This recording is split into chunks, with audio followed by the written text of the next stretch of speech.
Nasaba engkana gau cipta kondisi na pelbang polisi resort Pinrang risiari are eso pura laloe majepu dua kalolo matengang matto na lale rilale Trans Sulawesi riolo na kantor PT Pertani Kabupaten Pinrang itikeng. Naya dua kaloloe una F mondroi recapak galu wanua pare-pare itikeng sabat tiwik ganja sara buku itaro rilale bele.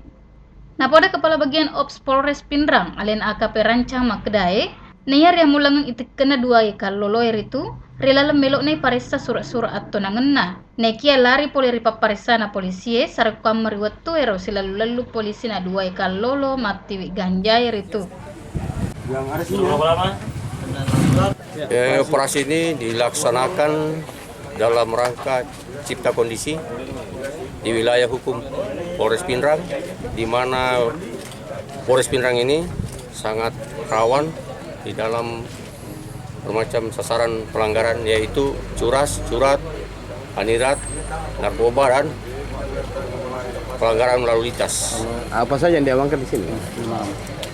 Kita amankan di sini ya, berkat dari kesiapan anggota sudah menjadi beberapa, antara lain